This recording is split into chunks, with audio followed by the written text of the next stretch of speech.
bisa, ang mga nurse tiwala. ACS.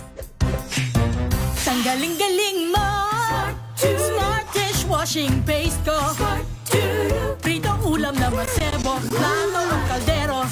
Tanggaling for everyday. Ganyan pag smart ang dishwashing paste. May double tanggaling formula. Tanggal ang sebo, tanggal ang bakterya. Pahit para walang bahid. Linis fantastic sa metal at plastic. Number 1 ko to. Tanggaling-galing mo. Smart dishwashing paste. ACS. Now we are unboxing MX3 Plus. Plus because it has Garcinia mangostana, plus L-carnitine and CoQ10. Each box contains 30 vegetable capsules. And you can get them in leading drugstores nationwide and online in Shopee, Lazada, and mxvph.com. Mahalagang paalala, ang MX3 Plus ay hindi gamot at hindi dapat gamiting panggamot sa anumang uri ng sakit.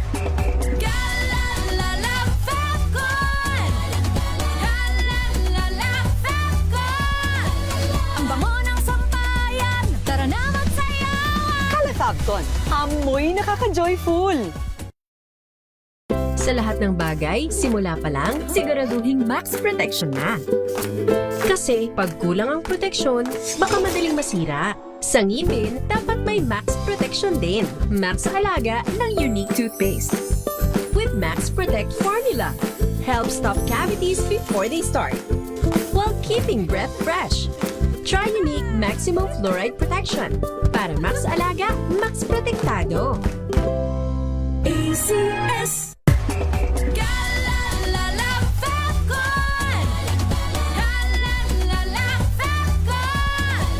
Ang bango ng sampayan. Tara na magsayawan. Calafabcon, amoy nakaka-joyful!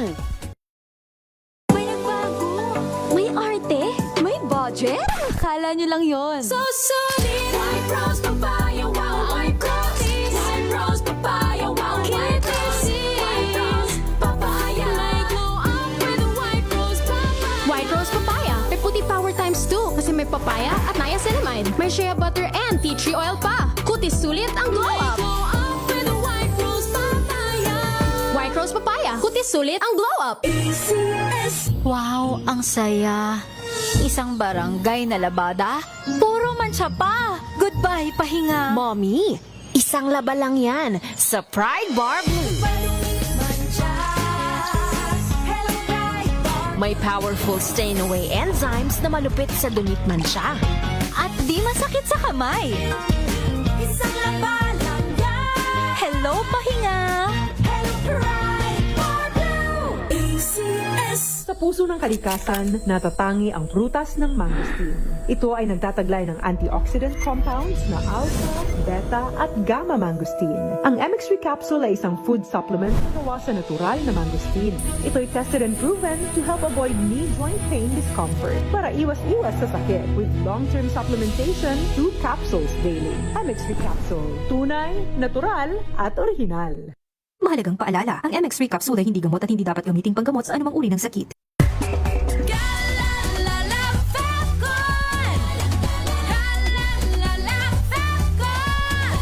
Ang bango ng sampayan. Tara na magsayawan. Calafabcon, amoy nakaka-joyful!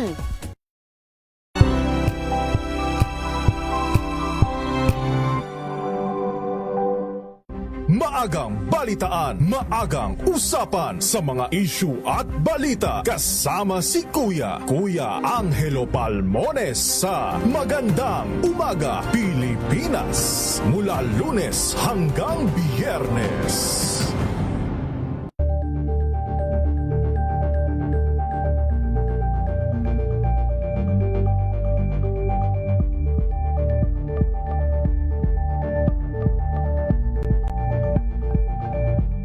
Tambalang Anthony Taberna at Jerry Baha ang gigising sa inyong umaga dahil lalatay ang humahagupit na diskusyon at komentaryo Lunes hanggang Biyernes sa 2x2.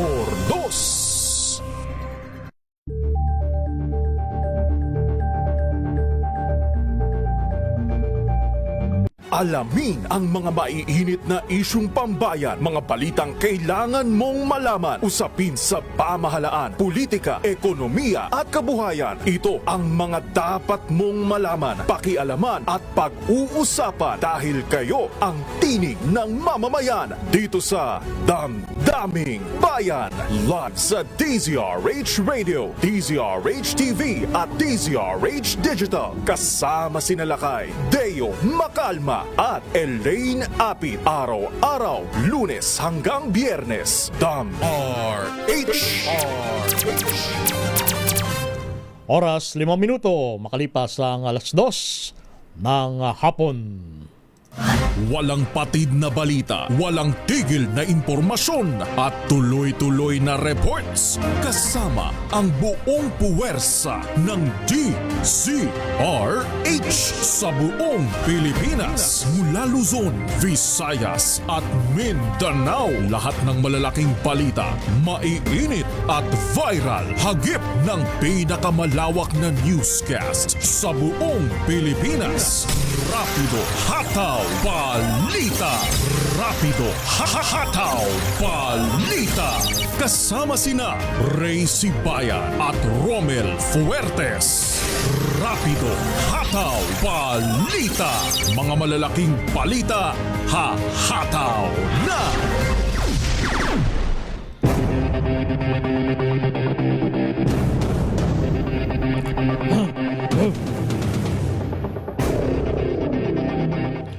Araw po tayo ng Huwebes, ika-30 sa buwan ng Abril. Huling araw na po tayo sa buwan ng Abril. Magandang hapon Luzon, Visayas at Mindanao. Welcome sa inyong programa ang Rapido Hataw Balita. Sa ngalan nila kay Ray Sibayan, ito ang inyong lingkod, si Romel Fuertes. At narito ang ating headlines. Ayuda para sa mga barangay dadagdagan sa 2027 kapag naging matagumpay ang implementasyon ng mga programa ayon yan sa Malacanang. Pangulong Marcos pinasisigurong walang brownouts o blackouts sa off-grid areas ayon sa Department of Energy. Provincial Director at 10 opisyal ng Pangasinan PNP sibak sa pwesto dahil sa weteng. Taas presyo sa produktong petrolyo nagbabadya naman sa pagpasok ng Mayo.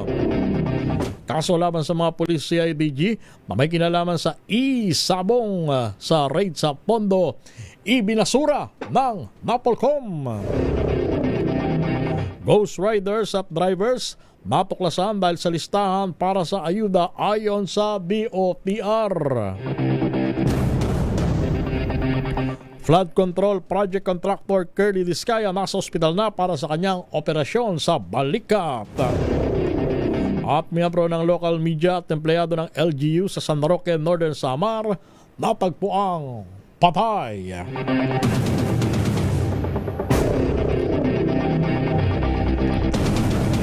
Yan ang ating headlines at narito na ang detalye ng iba pang mga balita. Muli, magandang Huwebes, Pilipinas.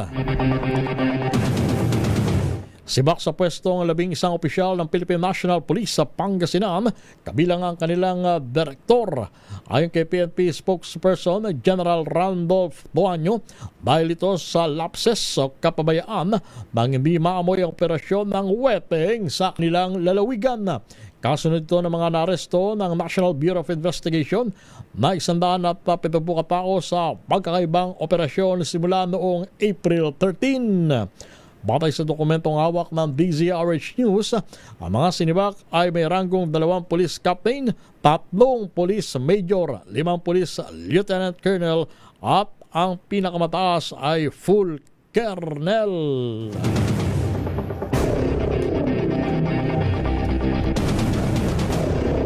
Nagbabagyan naman tumaas ang halaga ng produktong petrolyo sa pagpasok ng Mayo.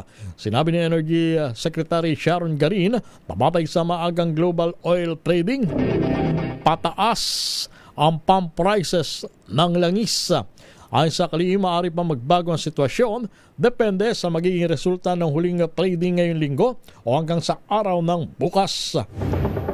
Batay sa inisyal na pagtaya mula sa Means of Platts, Singapore, ang presyo ng diesel ay maaaring tumaas ng piso hanggang 3 piso bawat litro at piso hanggang 2 piso naman sa halaga ng gasolina. Binanggit ng DOE na maaaring makaapekto din sa galaw ng oil prices ang patuloy na paghina ng piso laban sa dolyar.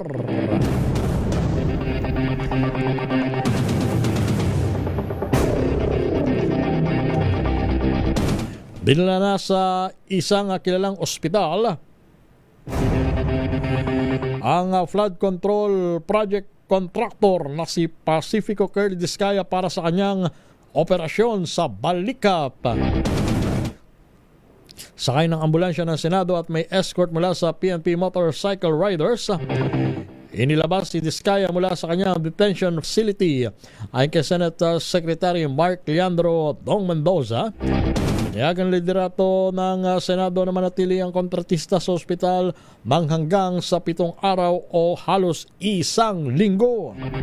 Mananatili namang mahigpit na seguridad sa paligid ng kontratista o sa paligid ng ospital kung saan nakakonfine si Curly Discaya. At may itatalagang bantay mula sa Office of the Sergeant at Arms habang siya ay nasa pagamutan.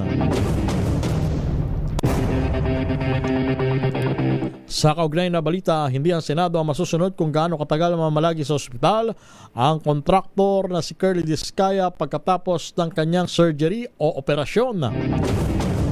Ayon sa kampo ni Discaya, nakadepende sa rekomendasyon ng doktor kung maaari nang i-discharge ang kontratista matapos ang 7 araw o 1 linggo. Posibleng umabot sa 10 hanggang 14 na araw ang itatagal ni Discaya sa ospital para mamonitor ang paggaling ng kanyang balikat. Abot naman hanggang 6 hanggang 8 linggo ang healing period kung saan mandatory umano ang tinatawag na psychotherapy na pwedeng gawin sa rehabilitation facility o di kaya home service. Sa diagnosis ng doktor, lumitaw na may tinatawag na rotator cuff tear, bicipital tendinitis, shoulder impingement syndrome with subacromial bursitis. Si Discaya na ang ibig sabihin naputol ang tendon or siya ay naputulan ng litid sa kanyang balikat.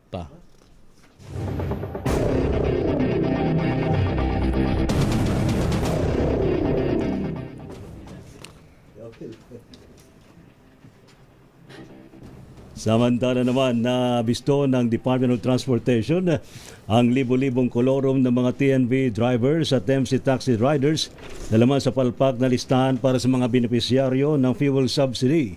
Sa panahon ng programang 2x2, sinabi ni DOTR Secretary Giovanni Lopez na sa higit daw po sa 30,000 TNVS driver at higit sa 200,000 motorcycle taxi rider ang kolorum.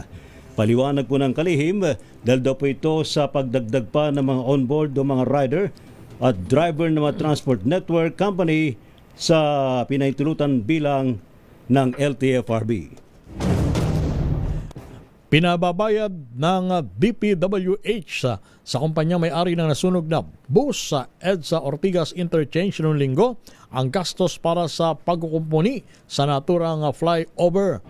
Ay kay Public Works Secretary Vince Dizon, sisingilin sa kumpanya lahat ng gastos sa repair at rehabilitation para maibalik ito sa maayos na kondisyon. Dapat din bayaran anya nila ang anumang karagdagang gastos pagkatapos ang detalyadong structural evaluation kabilang ang permanenteng remedial works sa infrastruktura.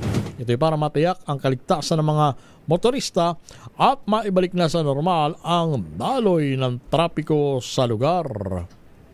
At ngayon, sa rapido ho ng ating mga report, ayuda sa mga barangay dadagdagan sa susunod na taon kapag naging matagumpay ang implementasyon ng mga programa ayon po kay Pangulong BBM. Report mula kay RH14, Let Narciso Mislet. Ray Romel, higit 4,000 barangay sa Eastern Visayas ang tumanggap na ng tig 200,000 pisong tulong pinansyal mula sa national government. Sa ilalim ito ng Bawat Bayan Makikinabang program ng administrasyon kung saan ang 100,000 pesos ay para sa scholarship ng 5 estudyante bawat barangay at ang kalahati ay para sa pagpapahusay ng seguridad at serbisyo ng barangay. Tinanggap ng mga gobernador at alkalde ng Samar, Northern Samar, Eastern Samar, Leyte, Southern Leyte, Biliran, Ormoc City at Tacloban City kasama ang kanya-kanyang ABC presidents ang cheque mula kay Pangulong Bongbong Marcos sa aktibidad sa Tacloban City Convention Center. Sa kanyang talumpati, sinabi ng Pangulo na gusto niya pang dagdagan ang naturang pondo. Kaya naman kung magiging matagumpay niya ang implementasyon ng programa, ay makaasa ang mga lokal na pamahalaan na tataasan pa ang alokasyon para dito sa susunod na taon. Pakinggan natin si Pangulong Marcos. Pag naging matagumpay itong ating sinimulan, if this becomes a success, if it is run well, if you run it well, you will be running this program, not the national government. If it is run well, asahan ninyo, ang next budget dadagdagan natin sa susunod na taon. Bongbong Marcos. Ito si Lt. Narciso para sa DZRH. Una sa Pilipinas, una sa Pilipino. Maraming salamat, Marinlet. Samantala, impeachment case ni Vice President Sara Duterte kabilang sa tatalakayin sa ipinatawag na Senators Caucus may Senate President Vicente Tito Soto III. Report mula sa Senado, Arch number 28, Paring Raymond Batpaas. Paring Raymond.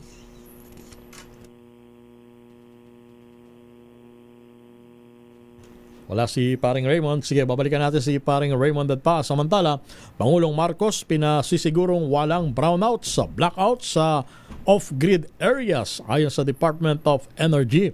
Report mula kay RH number 15, Giselle Ricafort. Giselle.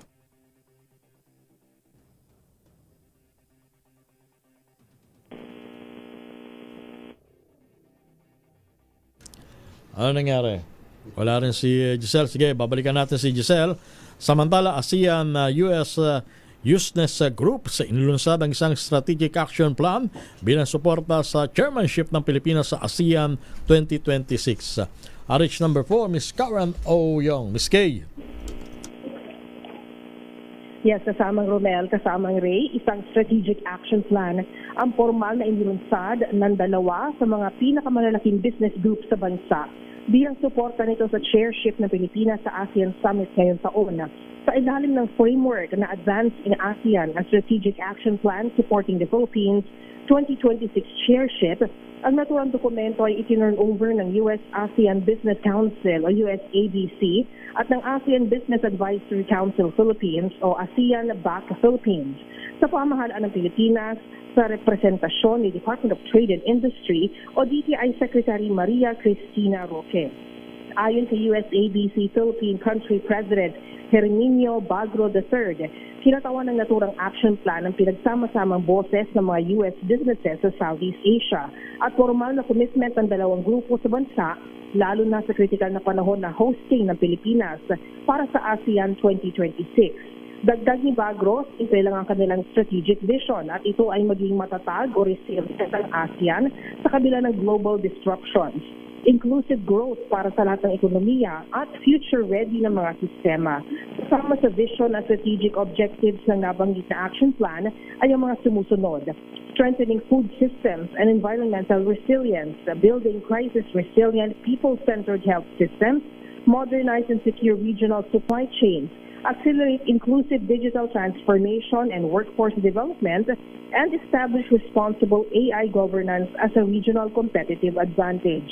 Sa hiwalay naman na panayam, sinabi ni USABC President at CEO Brian McPeters na sa panahon ng geopolitical at economic pressures na dala ng krisis sa gitnang silangan at iba pang mga disruptions, mas lalong mahalaga at relevant ang strategic action plan na ito.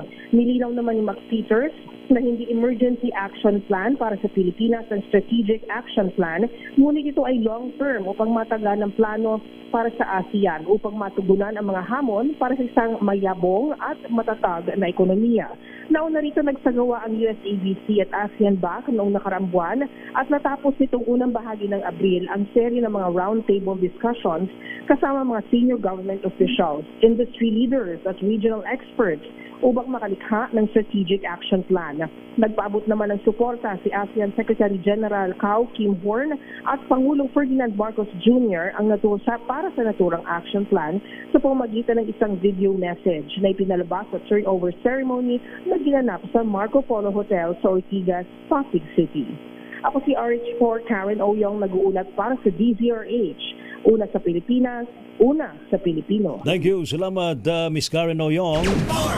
Impeachment case si VP Sara Duterte kabilang daw po sa agenda ng Senators Caucus na ipinatawag mismo ni Senate President Tito Soto.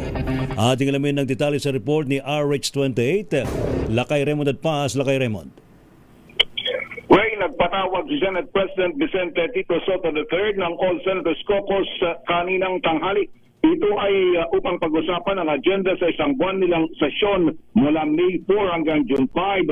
Sabi ni Soto, kabilang sa kanilang napag-usapan ay ang preparasyon na kanilang gagawin kung sakali at matransmit sa kanilang articles of impeachment laban kay Vice President Sara Duterte. Aminado ito na lahat ng pag-usap nila tungkol sa impeachment ay speculative pa dahil hindi pa naman na-transmit sa kanilang articles of impeachment at hawak pa ng House Committee on Justice. Ngunit mas maganda na habang maaga pa'y nakahanda na sila. Dagdag pa ni Soto, kabilang sa kanilang tinitignan na yung timeline, lalo na sa June 5 ay magbabakasyon sinidye ang kasalukuyang Kongreso. Sa kabila nito ay maaari pa rin tuloy ang impeachment trial dahil hiwalay ang Senado sa impeachment court.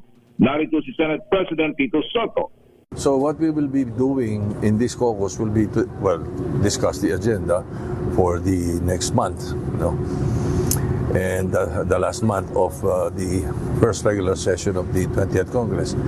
And then the possibility of receiving the articles of impeachment, then we will discuss the possibility of what preparation should be done.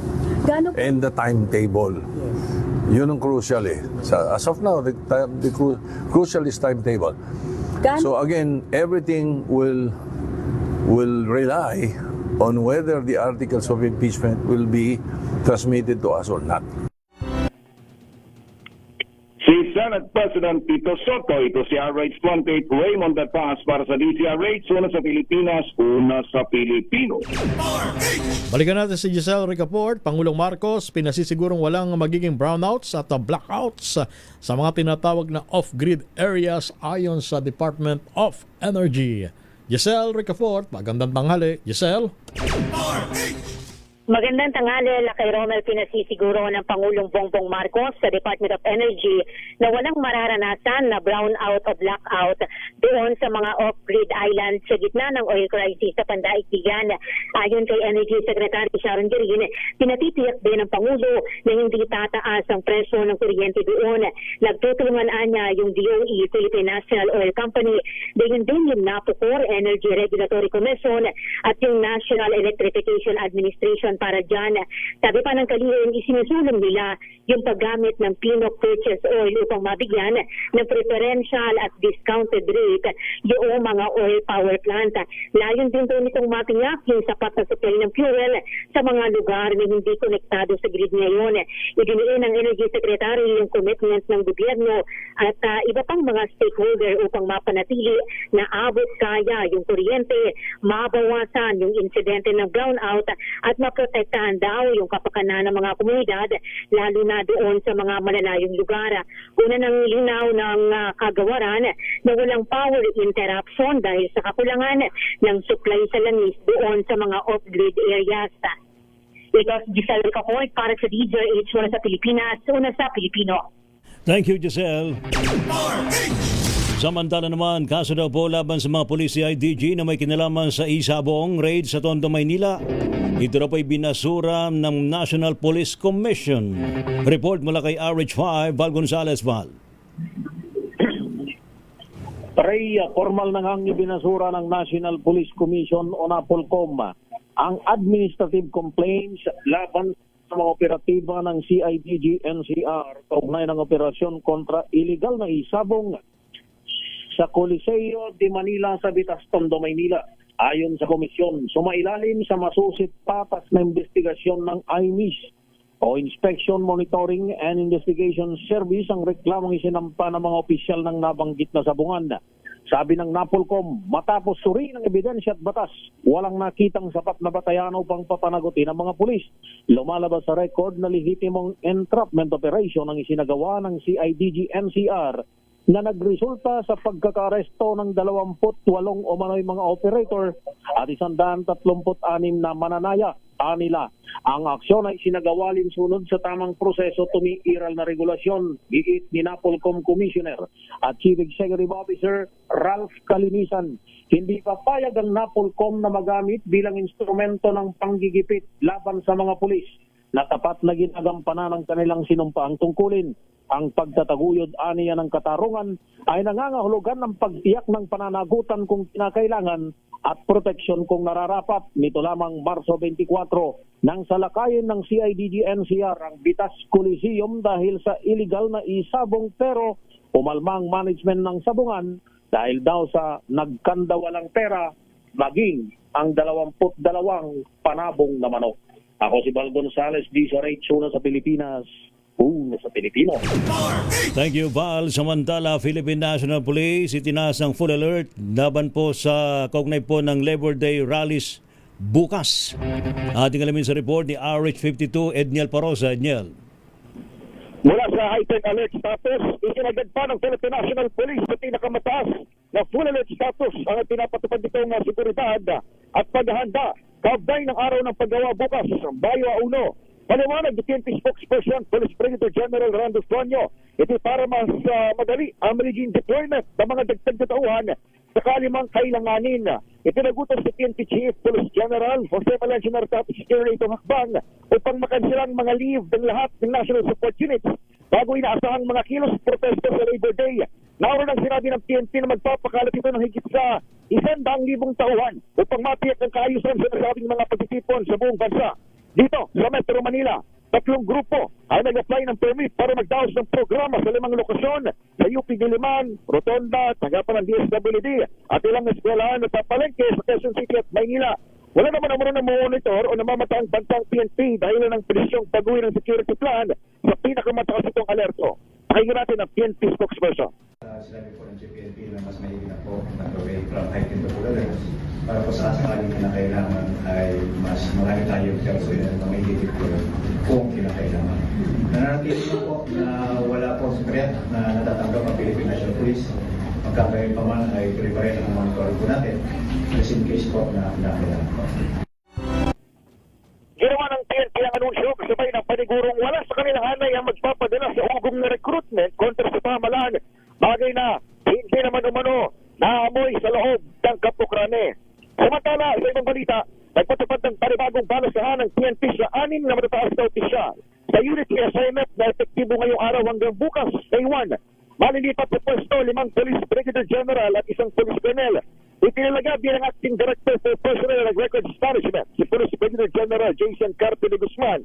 Inilipat naman bilang Acting Director ng Headquarters Support Service si Police Brigadier General Manuel Abrogena, habang si Police Brigadier General Christopher Odesia ginawang Acting Regional Director ng Bangsamoro Autonomous Region and Muslim Mindanao. Samantala, si Police Brigadier General Antonio Maralag Jr. itinalagang hepe ng Directorate for Research and Deployment o Development, habang si Police Brigadier General Mariano Rodriguez ay magiging Acting Director ng Police Regional Office 2. Si Police Colonel Harry Beneventura Domingo naman ay dilipat bilang Acting Deputy Director for Administration ng Police Regional Office 11. Ako si Edniel Parrosa, nag-uulat para sa DZRH. Una sa Pilipinas, una sa Pilipino. Philippine Coast Guard, pinaigting naman ang pagbabantay kontra sa tinatawag na paihi sa karagatan. Boy Gonzales sa detalye. Boy! Mas pinigting ng Philippine Coast Guard ang pagpapatrolya sa mga katubigan ng bansa upang mapigilan ang iligal na paihi o pagpupuslit ng produktong petrolyo. Ayon kay PCG spokesperson na Commodore Noemi Kayabyab, sinabi nitong tuloy-tuloy ang kanilang operasyon laban sa nabanggit na gawain kung saan 5 operasyon na ang kanilang naisagawa ngayong taon. Sabi ni Kayabyab, karaniwang na nagaganap ang paihi sa mga anchorage sa area tuwing madaling araw kung saan pinapatay ng mga tripulante ang kanilang automatic identification system at gumagamit ng maliliit na bangka upang maisagawa ang iligal na aktibidad. Binilaan din ng PCG na posibleng magdulot ng oil spill ang ganitong gawain kapag nagkamali ang mga sangkot. Dahil dito maigpit na binabantayan ng PCG ang mga barkong nakadaong o papasok sa mga pantalan habang masusing minomonitor ang galaw ng maliliit na bangka sa karagatan. Ito si Boy Gonzales para sa Disares Zona sa Pilipinas, una sa Pilipino. Thank you, salamat Boy. Samantala, babaeng nagpapanggap daw po na abogada. Ito daw po ay naaresto sa Taguig. Report mula kay RH27 Noche Cacas, Noche. Lakay Ray at Romel, arestado ang fake lawyer kasunod ng reklamo sa lungsod ng Taguig. Kinilala ang suspect na si alias Lorraine, 20 to 24 anyos. Ayon sa report, isang 24 anyos na biktima ang naghahanap ng abogado para sa isang kaso ng nakakulong. Ipinresenta umano ng suspect ang kanyang sarili para sa legal assistance. Nagbigay umano ng pera ang biktima para sa acceptance at iba pang legal fees. Dahil sa duda, ibinarify umano ng biktima sa Supreme Court sa official lawyer list at napag-alaman na hindi tunay na abogada ang suspect dahil wala umano ito sa listahan. Dari namanong maipakitang IBP ID ang suspect na kalaunan umamin na hindi siya IBP member. Ito na nagpasaklol ang biktima kaya naaresto ang suspect na ay maharap sa kasong usurpation of authority at swindling o estafa.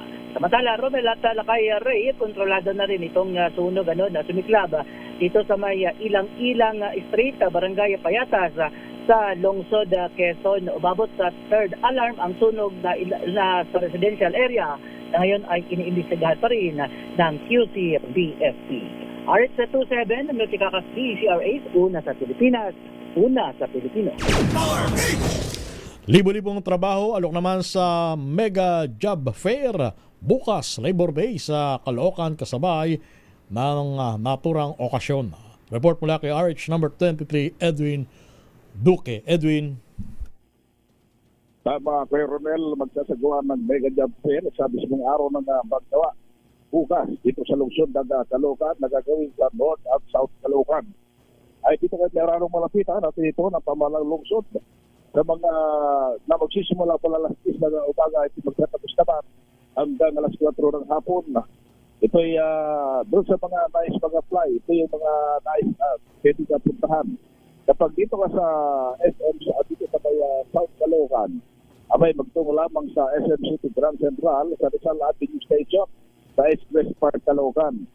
Apang sa North Caloocan naman, sa SM City Caloocan, sa may Tiparo Road, sa Barangay 179 sa Bagumpong. Labi ng Alcaldina, samantalay nito pampihirap pagkakataon dahil libo-libong bakantay posisyon wala sa iba't partner o agencies ang naghihintay sa kanila para magkaroon ng trabaho. Bayo ng peso, pagdala lamang na maraming resume at validating para sa mabilis na interview. Malaki pagkakataon natin kaya ito sa mga naghahanap ng trabaho, partikular na yung mga bagong graduate na hanggang ngayon ay wala pa rin trabaho. Samantala, umabot ng first alarm. Itong naganap na sunog sa Emsiaso District, sa Marbil, Dampalit, Balabon, kung saan ay import dito ay mga residential. Mabilis na rumisponde itong Balabon at Disaster Restoration Management at yung mga pamatay sunog, kaya hindi na lumaki pa itong sunog dito sa Balabon. RS1 sa 300 itong kinagulat sa PSRH. Una sa Pilipinas, una sa Pilipinas. Thank you, salamat Edwin Duque. Rapido, hataw, balita. Standby ang mga balita mula po sa mga probinsya, Pilipinas. Ang oras alas 2:34. Ang oras na yan ay hatid sa inyo ng